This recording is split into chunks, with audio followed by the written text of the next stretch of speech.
Before coming to this workshop, I really thought embedded system is all about Arduino, but after stepping into this workshop, Arduino is just an educational board. There are way more beyond the Arduino, that is STM32. I feel really grateful to have an hands-on experience on an industrial board. Thank you, sir. Thank you for the opportunity. ఈ workshop వల్ల నేను కొంచెమన్నా embedded మీద నేర్చుకున్నాను. ఇంతకుముందు నాకు మాకున్న sir మెంటాన్ sir embedded మీద వెళ్ళాలంటే ఏమేమి సబ్జెక్ట్స్ చదువుకోవాలి అని అడిగినప్పుడు నాకు అంతకేం తెలియలేదు సార్, నాకు అంత ఐడియా లేదు సార్ అన్న. ఇప్పుడు సార్ వల్ల కొంచెం ఎంబెడెడ్ సిస్టమ్స్ మీద కొంచెం ఐడియా వచ్చింది, ప్రాజెక్ట్స్ ఎలా చేయాలి, ఇంకా మనకి కిడ్స్ ఇచ్చిన ఆర్డినో కానీ ఇక్కడ ఇచ్చిన ఇండస్ట్రియల్ బోర్డ్ దీనివల్ల ఎలా అయితే మనం ప్రాజెక్ట్స్ చేయడం వల్ల మనకి కంపెనీస్లలో జాబ్స్ వస్తాయి, ఇలా చాలా థింగ్స్ నేర్చుకున్నాను.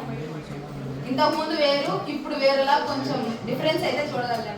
Good evening to Vandana, good evening sir, and good evening Vinod Kumar sir and my dear friends.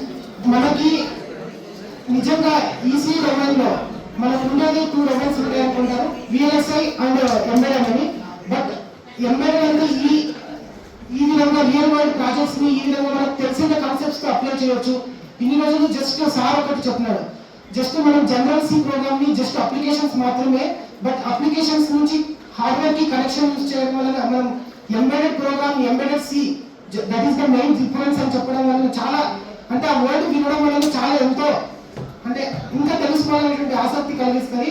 Plus ఇంకా కొన్ని real world projects like door monitoring systems, like weather monitoring real world projects చూడడం వల్ల okay we need to build like new innovative projects in the future. But నాకు ఇప్పుడు నా mind set లో 2 వేల ఉంది. బట్ అంటే నేను ఏమనుకున్నానంటే ఫస్ట్ విఎల్ఎస్ఐ పోదాము లేదా ఎంబెడెడ్ అన్నా. బట్ ఈ వర్క్షాప్ అటెండ్ అవ్వడం వలన I need to focus on really embedded వరది, because I love the subjects like microprocessor and microcontroller. But అక్కడి వరకు నాకు కాలేజ్ లెవెల్లో నాకు just assembly language programs just move a comma b అంతవరకు తెలుసు. బట్ టుడే మైక్రో కంట్రోలర్ మీద కొద్ది గ్రిప్ వచ్చి నాకు ఇంట్రెస్ట్ ఇంకా ఎక్కువ పెరగడం వల్ల నేను ఎంబెడెడ్ సైడ్ పోవాలని అనుకున్నాను. Thank you for giving this opportunity.